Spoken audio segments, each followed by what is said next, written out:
Kalian pernah dengar gak sih tentang bahaya radiasi yang dikeluarin sama HP? Bahkan katanya, radiasi yang dikeluarin sama HP itu bisa menyebabkan penyakit kronis kayak kanker. Emang benar ya? Nah, simpelnya itu, sampai saat ini belum ada penelitian yang membuktikan bahwa penggunaan handphone itu bisa benar-benar menyebabkan penyakit kanker. Terus juga gelombang elektromagnetik yang dituduh bisa menyebabkan kanker pada HP ini itu kan cuma ada di HP tahu, tapi ada di semua alat elektronik yang ada di sekitar kita. Nah, apa sih itu gelombang elektromagnetik? Apakah gelombang elektromagnetik itu aman untuk kita?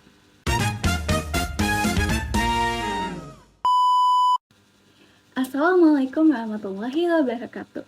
Perkenalkan, nama saya Fadia. Pada kali ini akan membahas mengenai gelombang elektromagnetik.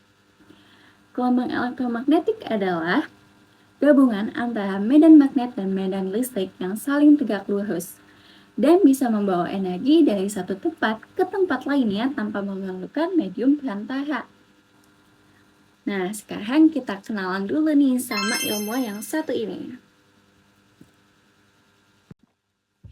Pada tahun 1862 sampai 1864, James Clerk Maxwell melakukan pengembangan yang berhubungan erat dengan medan kelistrikan dan medan magnet. Ia berpendapat jika perubahan medan listrik dapat menyebabkan perubahan dalam medan magnet sehingga tercipta suatu gelombang. Perhitungannya juga menunjukkan bahwa gelombang elektromagnetik itu memancar pada kecepatan cahaya. Berdasarkan hal ini, Maxwell itu menyimpulkan bahwa cahaya itu sendiri merupakan bentuk dari gelombang elektromagnetik. Menurut Maxwell juga, cepat hambat gelombang elektromagnetik itu tergantung pada permeabilitas vakum dan permitivitas vakum. Permeabilitas itu adalah sifat kemagnetan dan permitivitas itu adalah sifat kelistrikan. Sehingga dari persamaan Maxwell ini bisa diturunkan seperti ini. Nah, itu disebut sebagai kecepatan gelombang elektromagnetik. Nah, selanjutnya ada sifat-sifat gelombang elektromagnetik. Jadi, yang pertama itu, perubahan medan listrik dan medan magnet terjadi pada saat yang sama. Merupakan gelombang transversal, yaitu arah getah tegak lurus dengan arah perambatannya. Yang ketiga, dapat mengalami pemantulan atau refleksi, pembiasan atau refraksi, lenturan atau difraksi, intervensi, dan polarisasi. Yang keempat, tidak memerlukan medium dalam perambatannya. Dan yang kelima, dapat merambat dalam ruang hampa dengan kelajuan 3 kali 10⁸ meter per sekon. Nah, gelombang elektromagnetik ini ternyata bisa dibagi menjadi berbagai macam gelombang yang masing-masing mempunyai ciri yang berbeda.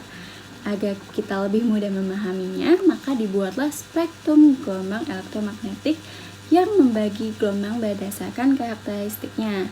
Nah, bentuknya itu seperti ini.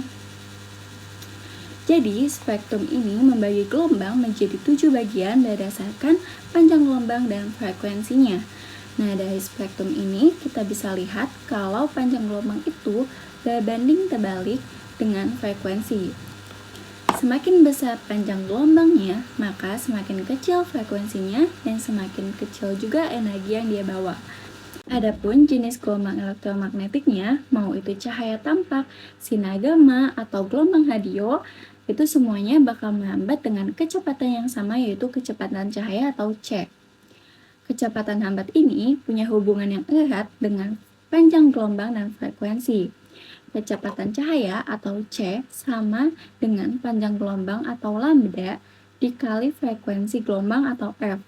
Karena kecepatan cahaya itu konstan, yaitu 299.792 km per second atau 3 kali 10⁸ meter per second. Kita bisa tahu nih frekuensi gelombang kalau kita tahu panjang gelombang dan berlaku sebaliknya.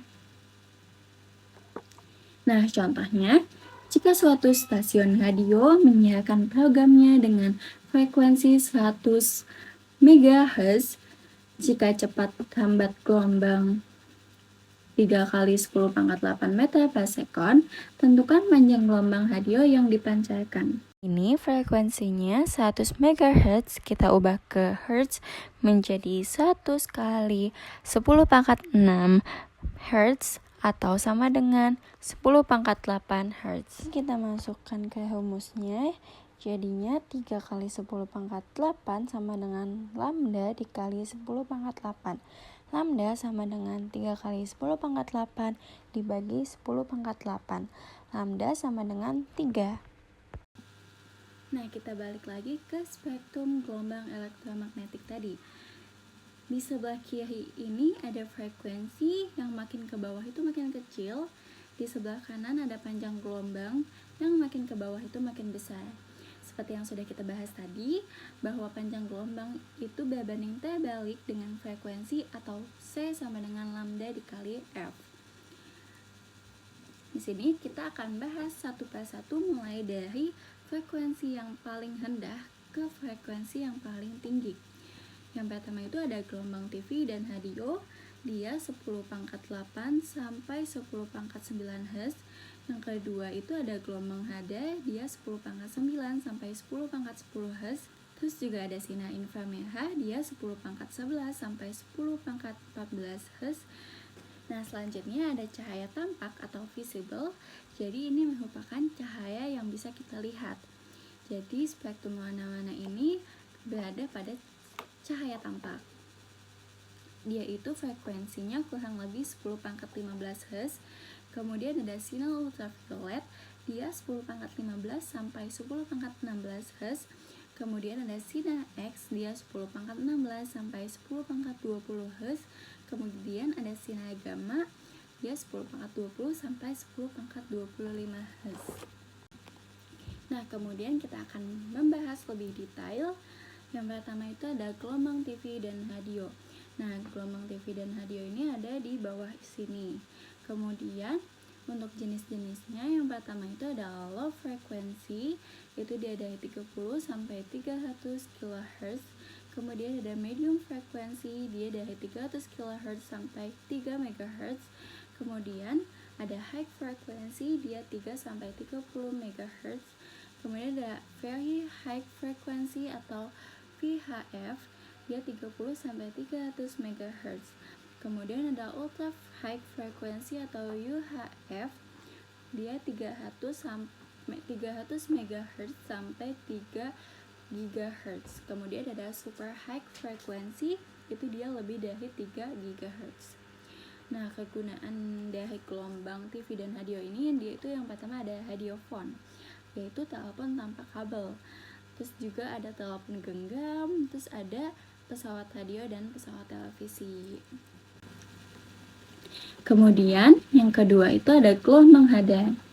Gelombang hada ini, hada itu merupakan singkatan dari radio detection and ranging, yang menggunakan prinsip gelombang yang berfungsi untuk menentukan posisi suatu objek.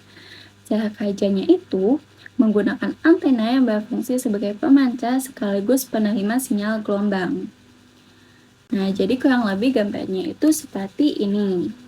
Di situ ada antena yang berfungsi memancarkan gelombang sekaligus menerima sinyal pantulan dari gelombang tersebut. Terus juga ada video ini nih. Nah, cara kerjanya itu, misalkan ada di sebuah bandara. Radar ini akan memancarkan gelombang. Nah, gelombang ini ke segala arah. Gelombang ini kemudian dipantulkan ke objek di sekitar radar. Misalkan di sini ada pesawat. Maka gelombang tersebut mencapai pesawat, kemudian dipantulkan kembali dan sinyal gelombang pantul ini diterima kembali oleh radar tersebut. Waktunya itu dihitung mulai dari sinyal dipancarkan sampai diterima kembali.